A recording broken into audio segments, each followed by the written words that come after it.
Ya, halo teman-teman semuanya. Eh, di video kali ini gue mau ngebahas tentang lanjutan dari materi aritmatika, yaitu tentang perbandingan nilai. Mungkin pada dasarnya materi perbandingan nilai ini udah nggak asing gitu di kalian. Ya gak sih? Karena pastinya udah dipelajarin kan di SMP gitu, ataupun di SMA. Jadi mungkin agak sedikit remember aja gitu dari gua.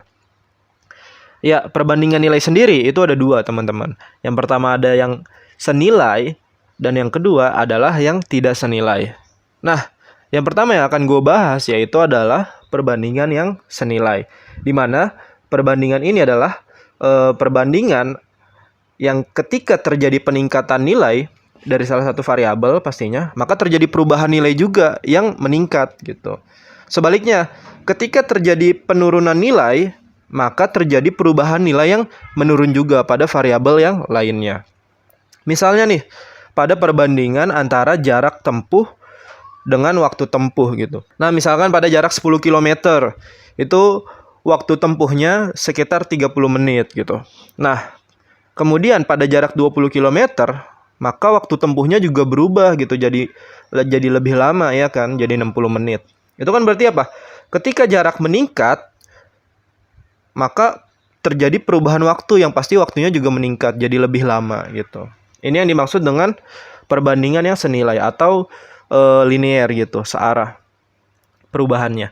Nah, contoh kedua misalkan perbandingan antara jumlah pekerja dengan jumlah upah yang dikeluarkan. Misalkan pada 10 pekerja itu upahnya di total adalah 43 juta.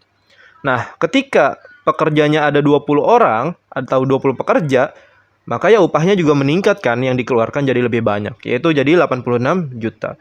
Ini berarti kan ada peningkatan jumlah upah kan ketika jumlah pekerjanya juga meningkat. Jadi ini yang disebut dengan perbandingan yang senilai gitu. Misalkan juga nih, kalian bisa lihat di grafik di video ini. Jadi pada harga mangga misalkan ya. Ada yang tahu mangga? Pasti tahu semua ya. Nah, pada mangga ini gitu, perubahan jumlah mangga dalam satuan kilogram itu seiring atau linear dengan meningkatnya harga, iya gak? Misalkan 1 kilogram mangga itu harganya 10.000. Nah, ketika mangganya 2 kilogram, maka harganya juga meningkat jadi 20.000.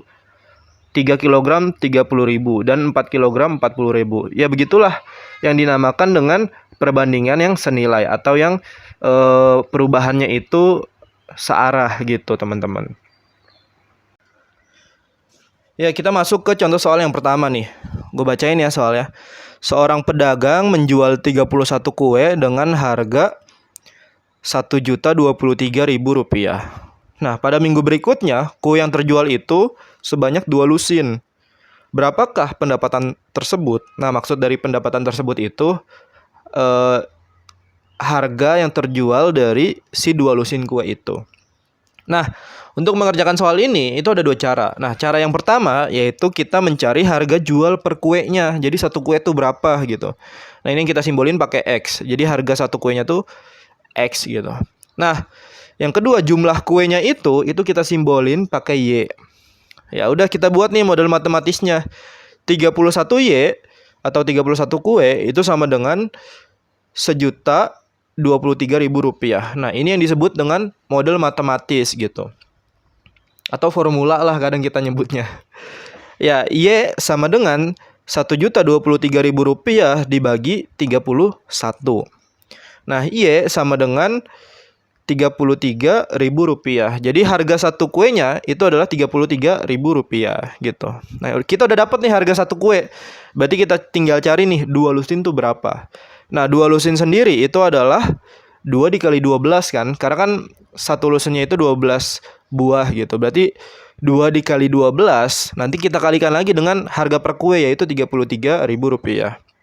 Nah, dapat nih 24 kue kita kalikan Rp33.000. Maka nanti hasilnya adalah Rp792.000 ya. Jadi harga 2 lusin kue itu Rp792.000. Ini cara yang pertama ya, teman-teman. Cara yang kedua, kita bisa menggunakan perbandingan antara penjualan ke-1 dengan penjualan yang kedua. antara yang ke-1 dan kedua. Nah, gimana caranya? Jadi gini, kita bandingin aja jumlah kue yang ke-1 per harga kue ke-1 sama dengan jumlah kue kedua per harga kue kedua. Nah, ini kita bisa ganti nih pakai simbol biar lebih mudah gitu ya. Gimana caranya?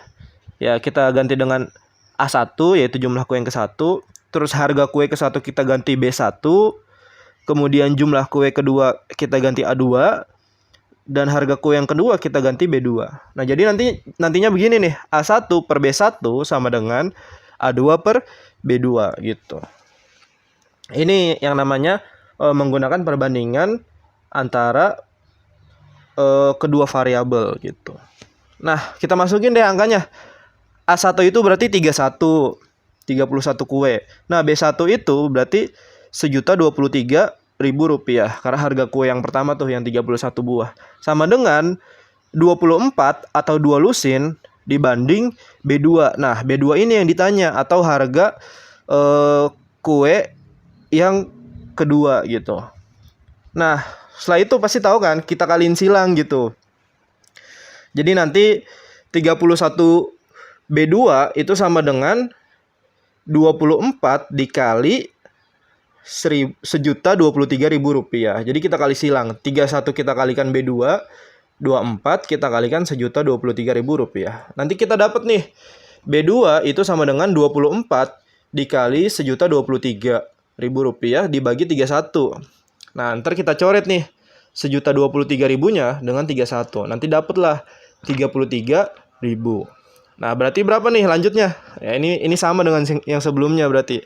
24 kue itu kita kalikan 33.000. Maka nanti hasilnya adalah 792.000 rupiah. Jadi itu ya cara keduanya. Sama aja gitu hasilnya, walaupun jalannya agak beda gitu. Ya, sekarang kita masuk ke perbandingan nilai yang kedua, yaitu perbandingan yang tidak senilai. Nah, perbandingan tidak senilai ini adalah perbandingan dua variabel yang dimana jika satu variabelnya bertambah atau meningkat ya, maka variabel keduanya itu akan berkurang atau menurun. Misalnya nih, pada pengerjaan renovasi rumah. Ya, satu pekerja itu merenovasi 40 hari, dua pekerja misalkan 30 hari. 3 pekerja itu 20 hari. Nah, jadi di sini kita bisa lihat bahwa jumlah pekerja semakin meningkat atau semakin banyak, tapi waktu yang dikeluarkan itu justru semakin sedikit. Ini yang namanya perbandingan terbalik. Kita bisa juga lihat nih di grafik di video ini gitu. Terjadi penurunan waktu gitu ketika jumlah pekerjanya itu justru meningkat. Nah, kita masuk nih ke pertanyaan nih. Berapa kalau pekerjanya ada 5 atau ada 5 pekerja? Nah, di sini kita bisa kita bisa ganti pekerja menjadi variabel A dan waktu menjadi variabel B. Kita bikin nih formulanya menggunakan perbandingan yang pastinya antara pekerja pertama dengan pekerja yang kedua. Jadi pekerja ke-1 per waktu yang kedua sama dengan pekerja kedua per waktu yang ke-1. Nah, ini kalau kita lihat terbalik ya penyebutnya. Nah, ini yang membedakan formula atau rumus antara si perbandingan senilai dengan yang tidak senilai. Ya, karena kan namanya emang terbalik kan. Karena variabelnya itu berbanding terbalik. Nah, maka kita dapat nih A1 per B2 sama dengan A2 per B1. Nah, kita kali silang selanjutnya nih. Jadi A1 dikali B1 sama dengan A2 dikali B2. Lanjut nih, A1-nya itu 1, B1-nya itu berarti 40 gitu, 40 hari. Sama dengan 5 dikalikan B2. 1 dikali 40 itu adalah 40. 5 dikali B2 ya 5B2. Berarti nanti B2 itu sama dengan 40 per 5. Jadi nilai B2-nya itu adalah 8. Jadi ketika pekerjanya jadi 5 orang, maka waktu yang ditempuh jadi 8 hari gitu. Gitu ya teman-teman.